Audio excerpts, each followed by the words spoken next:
Good afternoon. It is the 8th of July today, and I wanted to post a video giving a little bit of an update on some of the changes that have happened this week. But my account on TikTok got banned yesterday. So I've made a new one. I'm still going to be carrying on doing my lives with Warren every Saturday night, and I think that this is just where we're at. I'm not going to allow myself to get upset about something that is, I believe, inevitable. If you tell the truth, you are attacked, and that's not going to stop me telling the truth. It never has, and it never will. This week has been really interesting because I felt that there's been an awful lot of panic, to be honest, in the run-up to Vilnius. And until this morning, I felt very strongly and very good about the fact that we had Hungary and we had Turkey, who I believed were strong and capable and able to perhaps pull NATO back from the brink of what may come out of this summit. As we're aware, Joe Biden is headed to Vilnius, which is it's just going to be a dumpster fire, isn't it? I mean, the man is a terrible diplomat. He always has been. He's always been a deeply unlikable, war-hungry maniac. Let's face it. And now he's off to Vilnius. And I think that he's on the back foot because of what's going on with China. And if we were wondering why there's been so much interest in America speaking to China in the last little while, well, I think that's just become very clear in that the Chinese and the rest of the BRICS countries have said that they're going to be releasing a new currency, and it's going to be backed by gold. It's not going to be connected to any specific country, and it's going to be how they're all going to trade. That will be very worrying for the American neocon multinationals who essentially make their money by controlling world trade in the way that they do. That's coming to an end, and we have Joe Biden to thank for that, and I do thank him. I think that it's going to be much better. It's going to be much better for the people of the UK. It's definitely going to be better for the people of America, and it's going to be better for everyone around the world.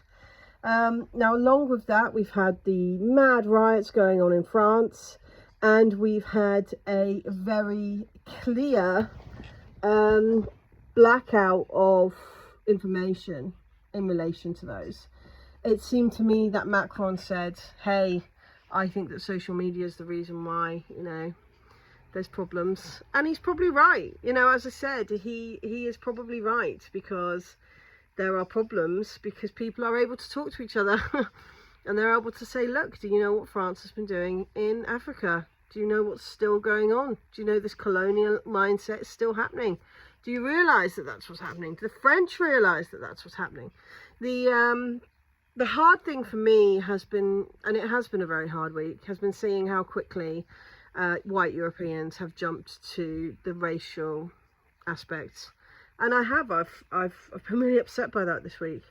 I did honestly think that we were getting better, guys, but clearly we've got a lot of work to do on ourselves to realise that we actually have an impact on how many refugees there are in the world and why they might want to come to our countries. When I see people turning up in the UK wanting to make a new life, I think it's probably because they speak English. Well, why do they speak English? They speak English because we forced it on everyone.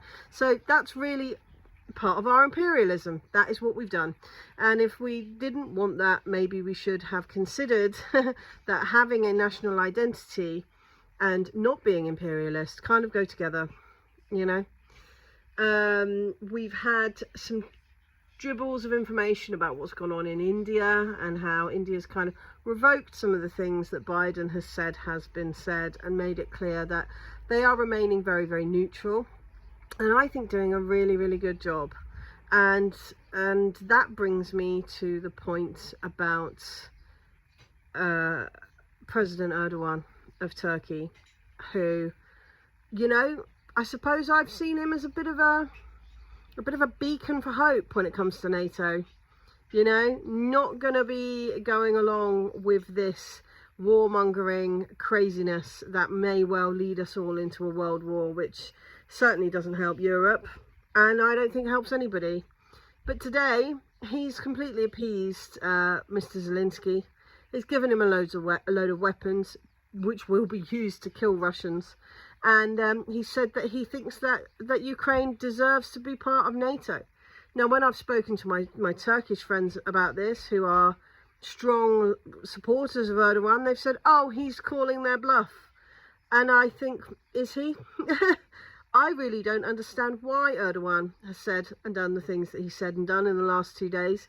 It has flung me back into a position of not really getting him, to be honest with you, not really trusting him and not really understanding where he's coming from, which is certainly how I felt with response to some of the actions taken over the Syrian war, for example.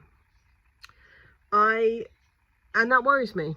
It worries me because what I would like more than anything is for this to be the very last NATO summit. I don't want there to be a NATO. I think it is a warmongering hellscape which makes my life and my children's lives more dangerous. And I think that it always has. I don't want anything to do with it. And I hate that it happens in my name. So that would be the optimum for me personally. And so I've looked at Mr. Orban and Mr. Erdogan and thought, yes, you know, we've got some people going to that summit who will actually speak some sense. And then this morning, that's kind of been trashed a bit, I think. I think that one of the best things that's got going for that is actually Biden. I think that he's so deeply unlikable. And I think that he is so incapable of listening to people's fears in a rational, clear way that I imagine that he will cause friction at Vilnius. I really do. I think he's going to make it very, very difficult for people to see anything but the truth. And that is that Russia is pretty intent on having this war. That America is pretty intent on having this war, and that Russia, despite everything, has tried to figure out ways to get out of it, and that they have been rejected. Obviously, Biden met with a number of the BRICS countries as well as Iran and Turkey last week to discuss a peace plan out of Ukraine, and this is clearly because you know, the Americans, other than Biden, are seeing what this is doing to their military industrial complex, doing to their reputation, and want it over. And they had no angle. There is no angle for peace. You can hear it in Zelensky. Oh, there'll be no peace talks until Russia leaves Crimea. Crimea's got 2.4 million Russians living on it. That's not peace. That's not what peace looks like. Unless peace to you looks like the murder of 2.4 million innocent people, then the Russians leaving Crimea, or, you know, being exterminated, or any of the other colourful bits of language that the Ukrainian elites choose to use, then that's not it. Of course, Zelensky's gone on his begging tour again.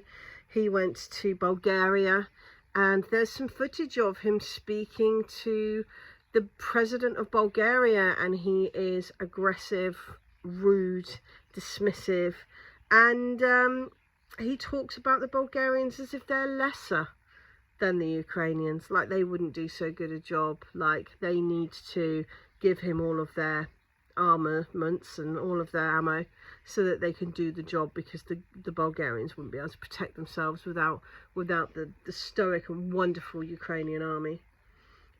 He also said that the Americans had given him information about how much was in the store cupboards of various NATO countries. Something that I would be very surprised doesn't come up in Vilnius. I mean, that's a huge, huge security breach that the Americans have been telling a non-NATO country what their partners have in stock is huge, as far as I'm concerned. We've seen some shouts from the Philippines. They're trying to get the Americans off their bases. We've seen some increasingly desperate and hostile commentary from various German officials. Ursula von der Leyen has turned down the head of NATO position, which I'm sure is hugely disappointing to the Americans, who are desperate to have her in. She's the perfect mix of mid-20th century German, how else to say that, and you know, cotton farm owner, and that's who they wanted in there to do their bidding, and she has said no. That's going to be huge. Obviously the Brits are angry with the Americans for turning down Ben Wallace. Apparently the Americans are angry with the Brits for pushing F-16s. It all just feels like a cross between a high school television show and a poorly scripted Hollywood war movie. And we're just going to have to see what kind of comes out of that meeting. But I suppose what I most want to talk about, and when I talk about things like this and I look at how the different policies and the different people are politicking in the top, I kind of always want to bring it back to what it means for us. The fact that the Dutch Parliament has collapsed. The fact that Estonia and Moldova are pushing and pushing and pushing for further involvement in this conflict. The fact that Zelensky pointed out that Slovakia has some pro-Russian factions and he doesn't understand it. All of this suggests to me that the elite very much know that we are not at all on a standard level interested in this bloody war. None of us want to enter World War III for these people. None of us want to send our sons and our husbands and our brothers to die in Ukraine, and they know that, and so they're getting increasingly desperate, and they're getting increasingly worried. I think it's going to be a very, very interesting week next week, and I will do my best to update regularly on YouTube, which I'm going to try and do more so now, because obviously I keep getting my account removed on TikTok, which I find really bizarre, because whether you agree with me or not, my entire angle is that there's other ways to look at what's going on in the world that's actually quite positive, you know, that actually we can take benefits from the reserve currency changing. We can take benefits from the, I think, pretty obvious Russian victory over Ukraine, that we could, if we tried from now, begin to form positive trade relations with other people in the world. I think that those things are really, really important, and I hope to continue to promote that as much as I can. What I'm not ever is aggressive or violent. I never wish harm on anyone. I never try and stifle people who have a different point of view to me. And so I find it really interesting that I'm targeted in the way that I am. That even if my angle for peace, even if my steadfast belief that democracy and that diplomacy is how we get out of this bind is wrong, and I'm completely delusional, and I should just have a tinfoil hat on and live out my days. Is there anything inherently harmful about me and what I say? Does it actually do anyone any harm? Because I can't see it. So I find it very, very strange that I'm targeted the amount that I am. And that's with both my stance on this war, my stance on religion, and my stance with gender ideology, you know. I do not get why it's so difficult for certain groups of people to hear a different perspective. Now, as I said, it's been quite a disappointing week. It's been disappointing to see how white Europeans have responded to the crisis in France. It's been very, very disappointing to hear Erdogan, in my opinion, sucking up to the Americans and selling arms to Ukraine that he knows are going to be used to attack his, to attack Russians. I can't get my head around what the benefit is of that. what he has gained from doing that, other than making him seem untrustworthy. I don't get it. Maybe someone else can point it out to me. But as I said, I've asked some people who are pro Erdogan, and they've said, oh, he knows what he's doing, don't worry about it. And it's like, well, you know, my concern is that we're entering a third world war. You know, and I'm comforted when people move towards peace. And I can't see that from him now, which I'm really, really sad about. In other news, I mean, China and America are carrying on playing this kind of romantic cat and mouse game with sanctions. See, Yellen's over there trying desperately to save the petrodollar, which isn't going to work, and if not, make sure that you know, they can still keep using it for international trade, which I think will work for a while.